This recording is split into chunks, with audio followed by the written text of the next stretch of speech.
And then I will introduce our next speaker. So Sridhar Sunkara is a owner and CEO of eBiz Solutions. He has 20 plus years of experience in the tech world. His areas of expertise are in digital transformation, strategy, marketing technology, web tech and strategies, application development, social media strategies, and SEO strategy. He is an entrepreneur, a mentor for startup companies, and a guide to help businesses transform as digital organizations. And lastly, he holds a master's degree from the University of Memphis and has completed multiple executive success programs from MIT's Sloan School of Management. So I'm going to send this over. I will stop sharing my screen. And Sridhar will take it over from here. All right. Hi, Sridhar. Hi, Sridhar. How are you? Good. How are you all? Good. I'm sharing my screen. You can see my screen? Yes, sir. All right. Thank you so much for the introduction, and thank you for inviting me. So I just want to dive in. I know it's the last one of the day, so people might be craving to get out of their Zoom. So I will go through this, and I'm just going to talk more about Office 365, how it really helped a lot of companies during this pandemic, and how the future of Office 365 and Microsoft 365 is looking like. So with that, I'm just going to get started. If there's anything else you want to talk before, or do you want me to get started? No, that sounds great. I think we've got just around 15 people on to hear your presentation. So we're looking forward to it. And the one thing I will say before you get started is that this is something that we've started to implement at the Alliance Group. So we're excited to hear more about it and also offer that to our clients and non-clients over the next 45 minutes. So go right ahead. Thank you. So we all know, like in March of 2020, right? So we all got hit by the COVID, even which it came before that, but that was a mandate for all of companies to start working from home, and companies and businesses started closing. And this is one of our offices also, it's pretty much the same. So there overnight we had to look for alternatives. So as we look at it, like it became a disruption, right? So it's not like we are not used to, we are all used to disruption, but the speed at which the disruption is happening because of the emerging technologies and also sudden disruptions like pandemics. So disruptions is not new for us, but it's just the speed is what we are really are worried now, and we have to be conscious of those. But disruption is not always bad, right?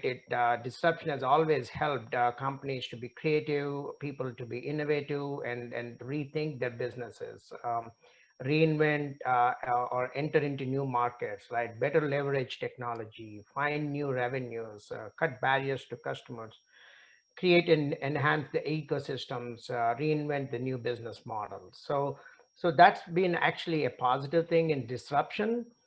And then like we got into new normal, right? So now people are thinking about new ways to do everything. And then in like few weeks and in few days, some of the companies bounced back, right? If you look at all the companies that have bounced back, they have bounced back because of technology, because how they have adopted technology, how they were prepared with technology, and a lot of technologies that they already have in their hand. So what happened is with COVID, everything of the business models has started changing, right? The customer has changed. The how do you relationship, the channels of distribution has changed. The value proposition has changed. The quality, the cost, the service has changed. The capabilities is the big one that really helped all this change is the technology assets that people have. And also the profit models have changed. If you've seen the stock market, you can see all the tech companies, anybody that's doing in technology, their stocks are booming, right? For example, Zoom, Microsoft, Amazon, all of their stocks went off the roofs now, right? So you can see the benefit of technology. And then everything, the shifting of the endpoints, right, from at your work, from your car, right, with the customer, away from home, retail, and restaurants, bars, the games at home, everything we are shifting the endpoints, and we are redefining the customers at the different points of their where they generally try to be at, either in the car or at home, but they need the smooth transition of the technology and the services.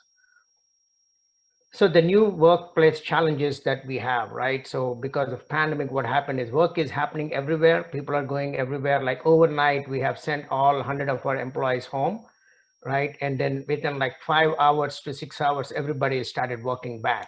So because we have all the tools and processes already set in place, because now people are everywhere and all over the time in any different devices. The teams, a lot of companies, what happened is that we're slow to adopt. They have too many tools, and everybody has their own tool because they didn't really understand what they have, right? And then now with these new things, there's so many accidental PMs. You know, a lot of PMs, we have project managers now really are not project managers, right? So they could be some other skill set, but they will make them into project managers. We have them so many too within our organization, right? And the business processes are more cross-functional now, right? And the challenge is having different systems, different places. The challenge is the security, right? So how do you make sure everything is secured? Not only the logins, but also the files and information that people have to share because they're not at one place. So what is the new workplace solution is to be very transparent, show the big work, a big picture, and have across the multiple services have access to it. Be very versatile. How can you collaborate? Because you will be at different places at different times. So you need to have a platform to collaborate and have new methodologies that work, like design thinking and other things that we use at our company. And understanding the tools is very, very important.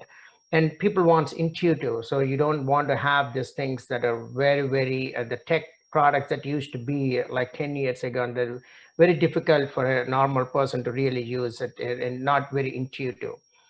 And again, like having a end-to-end one solution from one platform, so it's easier, and you all you can integrate different solutions together. It makes it much easy. And then the security, the compliance. So if you have one platform, one login, so you're connecting to all your different tools, it makes it easy for a compliance purpose. So your success now is depending on how can your ability to collaborate, share, and that drives your productivity within your teams.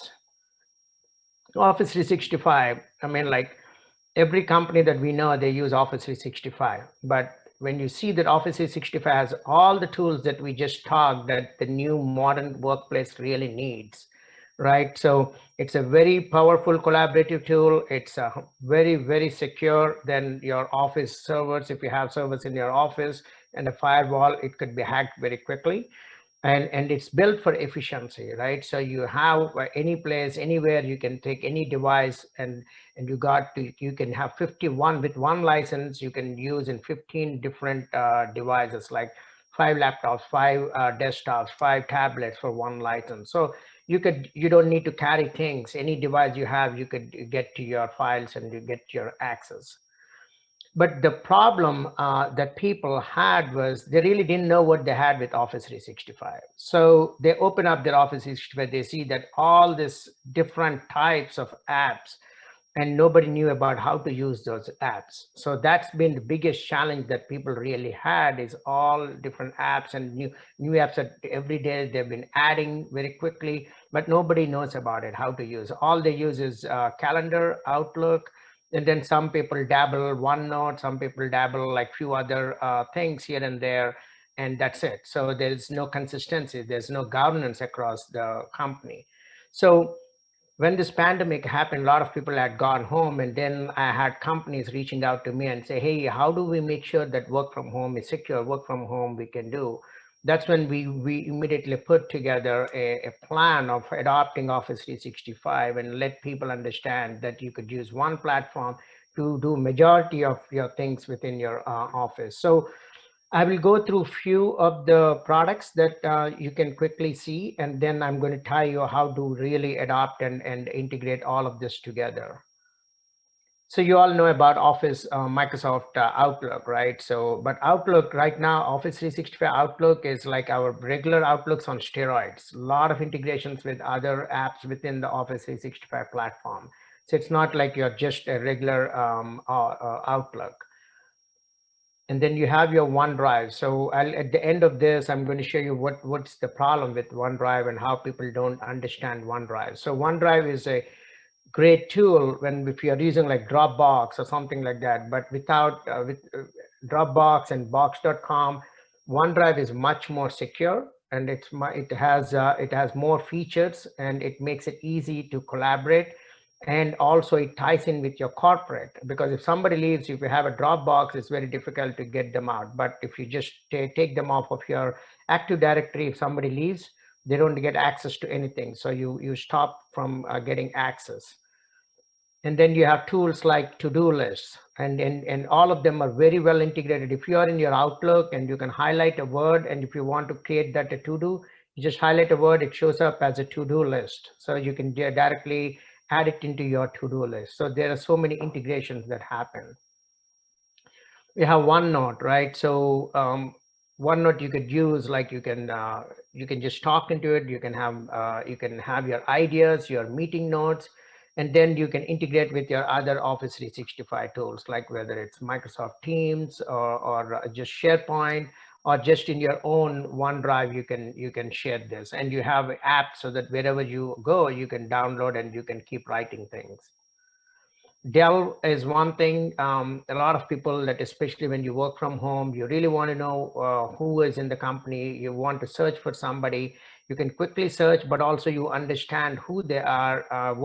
If you have anything you're working with them, you can quickly see the files that you're working with them. You can see where they are within the organization structure, right? And then you can see who they are, their phone numbers, their emails, and everything. So it makes it much easy to search for people and things that you're working with them.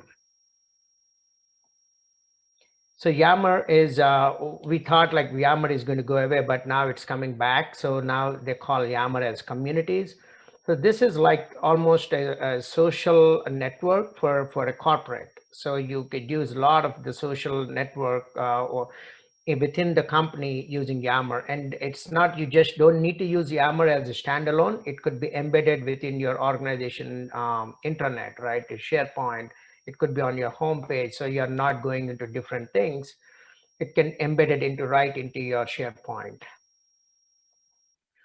Kaizala is another product. It is an app that you can communicate, share information, chat, and you can do multiple things. We use Kaizala as internally within our office to have all of our office chats and everything. We use this. If it is not part of any of our client or projects, we use Kaizala as our tool to communicate.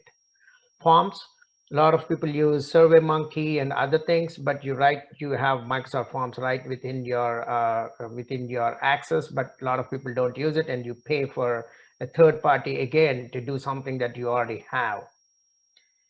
And then the Power BI, it's going to give you all kinds of visualization tools, graphs, and it's connected within your organization, either Excel sheets, or you can have other data sources. You connect to the data sources, and it pulls all the information for data visualization. Stream is a video platform. So most of our meetings, most of our meetings are all on Teams. So whenever we do a meeting and we are talking to the client and we are going our requirements or idea storming, we record our meetings, and it will automatically, after the meeting is done in few minutes, the recording is available in Stream. So then we can manage how we want to use that Stream. It could be shared with somebody else in the organization that is not in the meeting, so they don't have to really understand just the meeting notes, but they can also go through and see what are the things that people have shared while they were in the meeting. And then this is one of my favorite things that I use every week to see my employees and how where they're really struggling and where they're spending their time. And also it helps me for me to see where I'm spending my lot of my times, whether I'm spending in Teams, whether I'm spending in meetings, whether I'm spending in emails.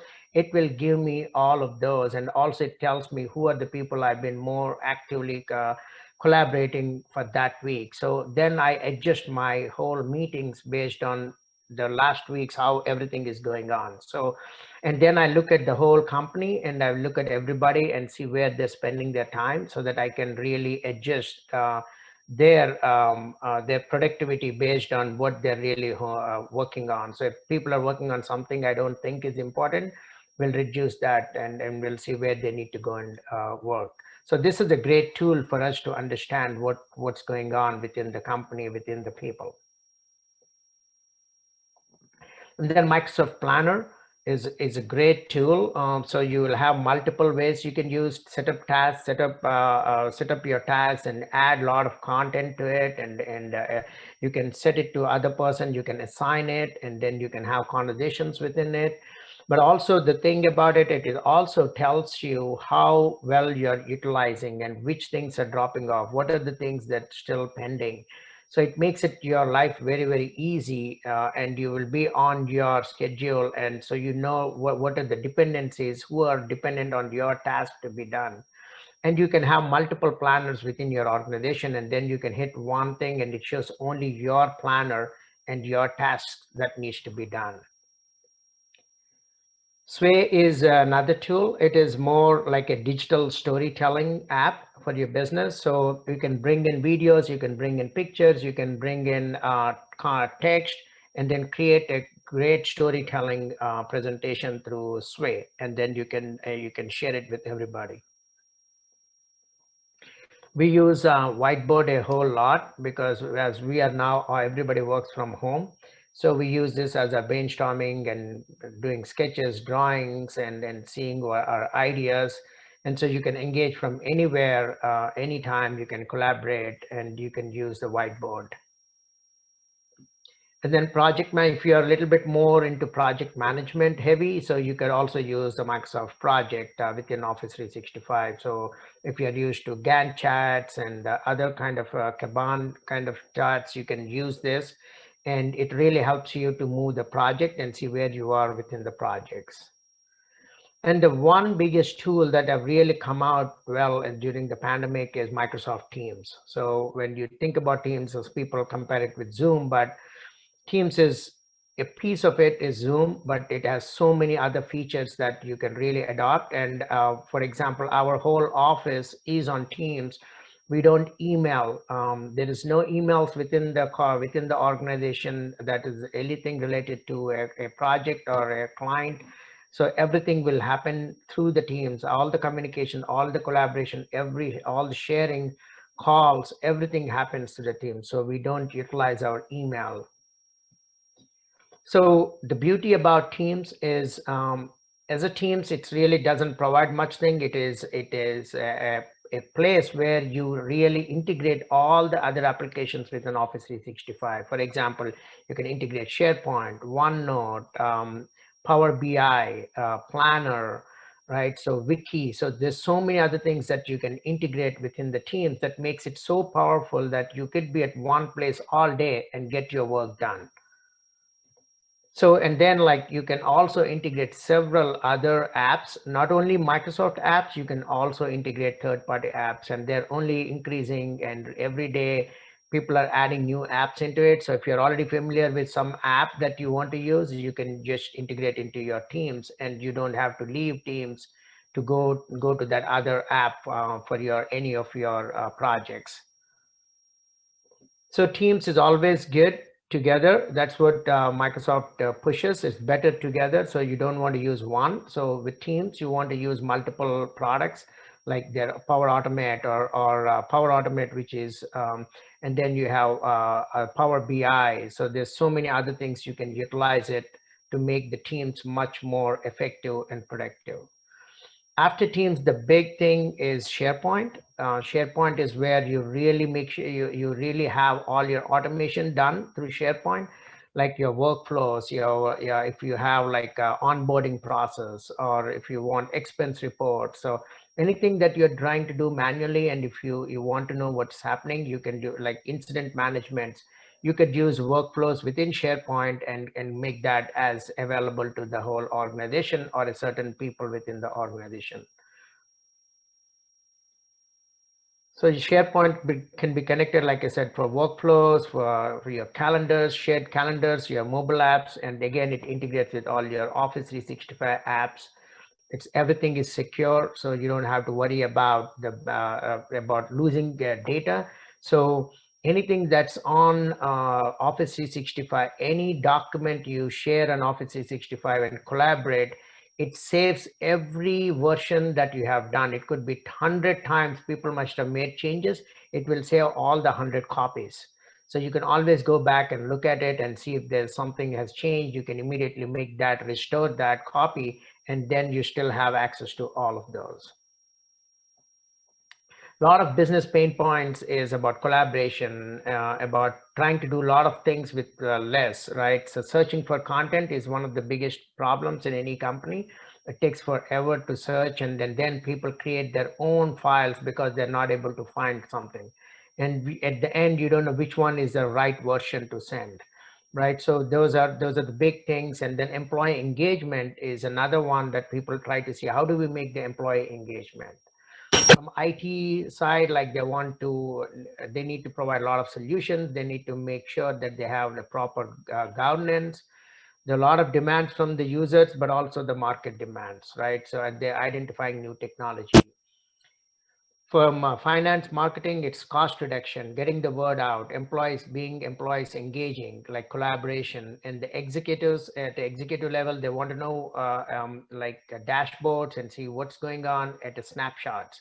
And they want to engage with the organization, with the teams, saying that what is happening within the company, right? So that's very important. And the leadership message, especially during times like this, people try to look at the leadership. What is the leadership doing? So we have, like, every Friday morning, we have like 10 minutes of leadership talking about where we are, what's going on within the company. And then we will go into some kind of new events that we do every Friday morning for an hour, so that we keep that momentum for people to think everything is going well where we are, and then they're happy about it. So this is how, like, you can change your corporate intranet sites and have like third parties integrated into it, like your Twitters, your Facebook, but also easy access to your documents, document center, quick links, birthdays, anniversaries, new employee onboarding here. So this makes it a little bit where people says, okay, I need to go to the home, do this page, because either I have some work to do or I need to know what's going on in the company. So this brings everybody together. This is where even you can integrate your Yammer into it. So that's where a lot of social activity can go on. So those are the ones that you can actually do it. And then you have the Power Apps. So Microsoft pushes this Power Apps, Power Automate, and all of them as if something it's easy to do. It is not. You really need to have some development knowledge to do it, but it is faster and very fast. You can build apps than what you used to do before. So that's the beauty about having this Power App. So connecting a lot of other apps and third parties into one powerful app. And a lot of automation, you can use Power Automate. So within our organization, we have a lot of Power Automate features. Like when I'm in my teams, I can go, and if I see something is related to me, we have set up a Power Automate where I can add that post into my planner. So it automatically, I know there's a task created to me through the planner, and I don't need to leave Teams to do that. And then you have Microsoft Graph API. This is again building workflows, dashboards through APIs with not only within the Microsoft platforms, but also with other platforms that you can integrate them. So this is one big thing that people don't understand. That's where a lot of people go and use third parties. So the way we help people understand is, if you are doing anything personal that's for you only, you're not sharing it within your organization, you are going to use OneDrive.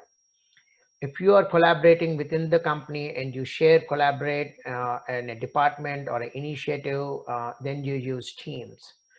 But if you are doing something that is being consumed by outside of your team, let's say if it's a HR, right, and they want to create policy documents, but the policy document is consumed by the rest of the staff. So those kind of consumption where you're not collaborating, but you're creating things that are for other people to use, that's where you need to always think about SharePoint. Then the Yammer is again like Yammer, you think about Yammer at a company-wide level or a group level where you want to create communities for a certain initiative or for an overall company.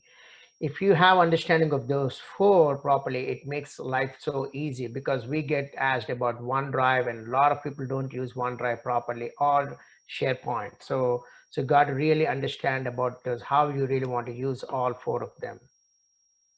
So how do you do it, right? So what is the way to really adopt your Office 365 at a level where it's very efficient and it's productive for your company? The most important thing is to understand and have time to plan. Upfront planning is very, very important. And you need to think about, okay, how does your company, where does your company stand in terms of adoption, the readiness of the people within the company to make a change? So we have we do a lot of psychology, and so we do like the implementations we do is based on behavior, not based on technology. Even though we are technologists, we adopt a lot of psychology, behavioral patterns, and that's what we start using before we adopt anything.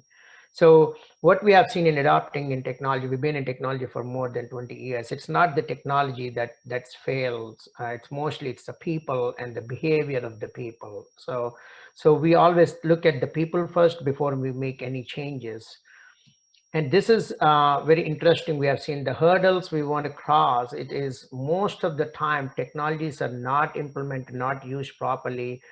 Most of the time it is because people want more efficiency. They say they know that technology is very efficient, but lack of training is one of the topmost things that people don't like. That's why they hate technologies, because they don't have proper training. And the second one is governance. So they don't have proper governance. Everybody loves to have a culture within this. So they like to have employee information they can easily access to. They want to know like employee birthdays or hobbies or anniversaries, skill sets, what are the employees good at, and also understanding the employee schedule, like in office, out of office. And they also, people like to know more about a new employee. So those are the things that people constantly keep asking, and they are the ones that are really driving a lot of this internet sites.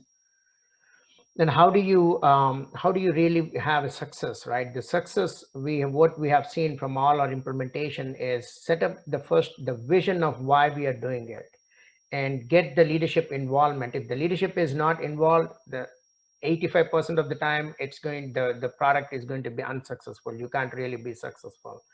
Training, if you don't have a proper training formats, how do you train, when do you train, then you definitely you're going to fail.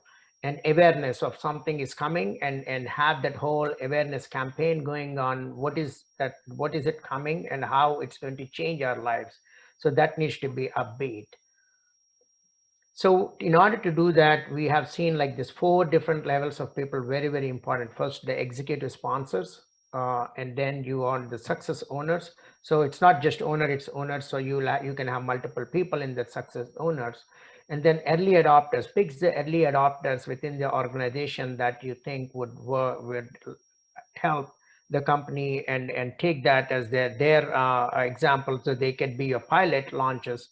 And then you will bring in champions within the company that like new technologies and like to do like younger people, or even there's a lot of other people that really like with new technologies, and they would help the peer-to-peer championship. And we always give people this, where work gets done. Like a lot of people don't understand, okay, where do I use Teams? Where do I use to-dos? So this is what Microsoft calls circles and loops. Based on if it's a core, which for you, you're going to use certain apps. If you use the inner core, inner circle, that is more about collaborating, co-authoring, sharing, you're going to use certain apps. If your outer loop is more about, okay, for the company, overall company messaging, that's what you use those apps. And then the open is your external, outside of your control, really is your websites, your social media. That's how you need to think about how do you manage any one of those. So as you go through it, we work on the business growth model. So all the blue things are the things that happen behind the scenes that are more operations, and that's how you get to your value proposition. Everything that's in the yellow is that's how you, the front stage growth, we call it, that's where you make money. And the blue is where your costs. And so you want to look at those two things, and every time when you do something, it has to impact either one of those or all of those together. So that makes your profitability high, your revenues, and then the costs. So what you have to do is you have to look at different processes and see if this process, how can we align this process into an Office 365 system, right? How can you bring in Office 365 apps that can solve your existing process? Either it could be a process that you are using a third party, or it could be a process you are doing manual and some automation. So how could you bring Office 365 products that you already have licenses for and implement it? And for everything that you do, you want to set up a KPI just to make sure, okay, what you have done, is it the right thing? And is it helping company, either saving time, saving money, or both? And then you have to come up with assess the technical and organizational readiness. So the technical readiness is, do you have the technology and is it ready? The organizational readiness is people ready to adopt it. So that's very, very important. So when you think, if you have the right technology, but if people are not ready to adopt, it will be a failure, right? So it's a habit. People always have a pushback for anything that you want to do. There's a pushback. So that's a habits change. So how do you change the habits? So those are the things that the awareness campaign is going to do, is the nudge. So you have to nudge them. Like in the first 3 months, probably every Monday morning, you will send an email saying that here are the new processes, and make sure that you are adopting these new processes. So here is we have like technical readiness checklist. So before you're ready, you have a whole technical readiness checklist, and you just make sure that everything is ready and it is properly done, so that you know that you're not going to fail there. And prioritize your business scenarios. So this is where we help in the first 30 days is, what are your business scenarios? What are the things that are low hanging fruit? The difficulty level is less, but you have a very high impact. So you mark them. So there is a formula we do as you are putting the information, the formula will put them into different levels of what needs to happen first. And then you have the awareness strategy. So you need to figure out what is your awareness strategy. You're going to be emails, you're going to have like a posters within the organization, or your homepage of your internet could be the awareness piece, where it continuously changes on few things that are you do you know, like these things are here, like do you know you have to do this? So there will be a lot of other things within the organization. You need to come up with your awareness strategy. So again, like we said, like everything is a habit. So we try to figure out, how do you change the habits, right? So we use the habit loop process and allow this to make the changes within the organization. And then you need to know, okay, how do you train? Who are the people that needs to be informed, and how do they like to be communicated, right? And then you build a training strategy around it. And then you'll say, who are the people that needs to be trained, and what are the things that they need to be trained, and what part of the organization they're going to support. So you build the early adopters and champions program. And the most important thing is you have to celebrate the successes, so that would help people to really push through and make more changes. So that's pretty much how we do the adoption. So this is just about us, and our adoption strategy is this. This is the 30 days. We adopt everything based on this. So we have like 4 or 5 meetings, and then we adopt, and we let people take it from there. And then we solve based on the next approaches. They can go and automate a lot more. But this will give them a complete approach of what's available in Office 365 and how can they utilize the whole Office 365 package. So this is just our about us, and I can take any questions if you have.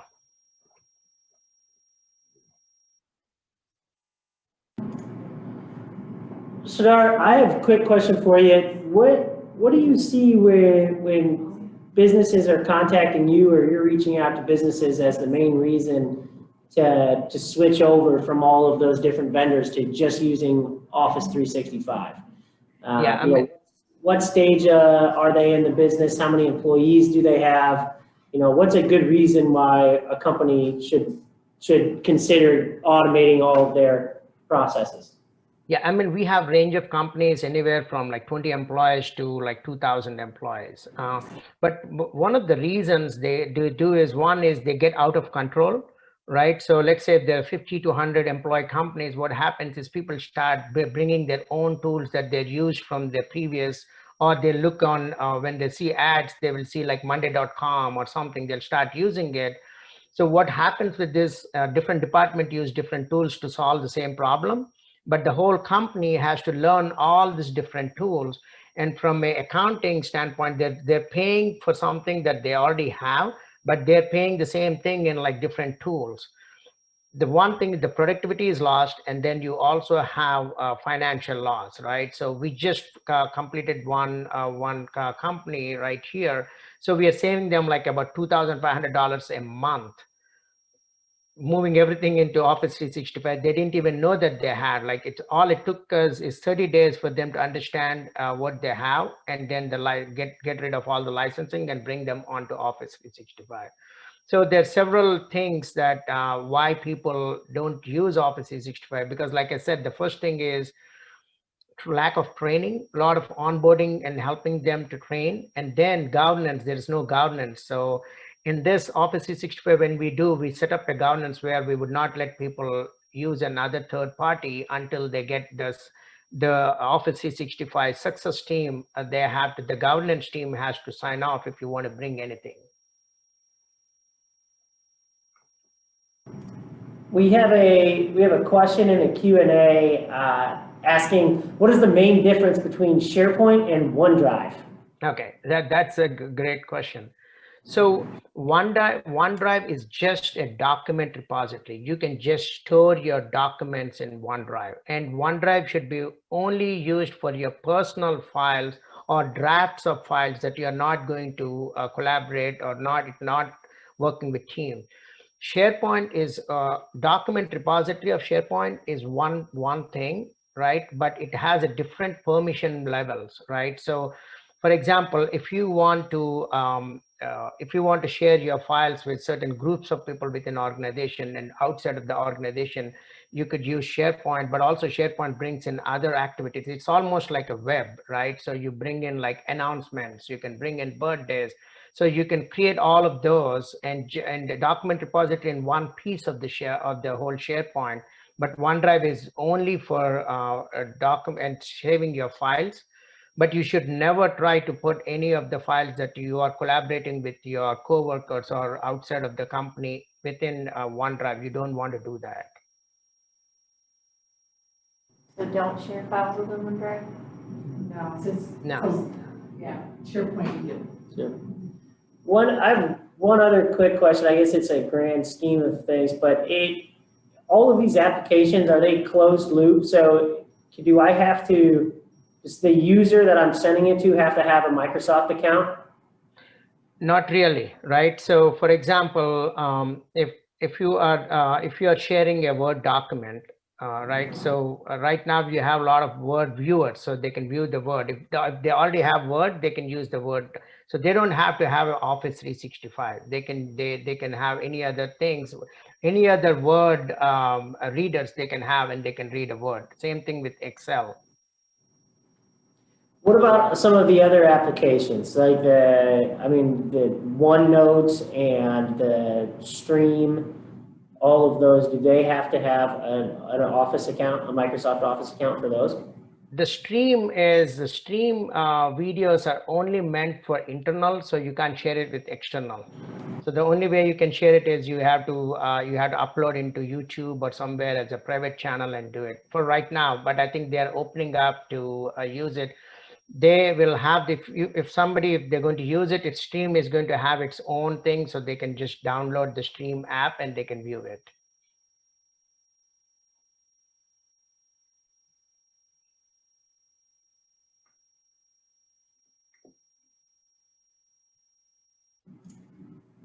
All right, Sridhar, I think that's all we have for you today. Thank you so much for your time.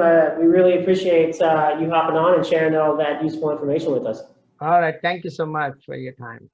All right. Thank Bye. you. See you all. Bye. Bye.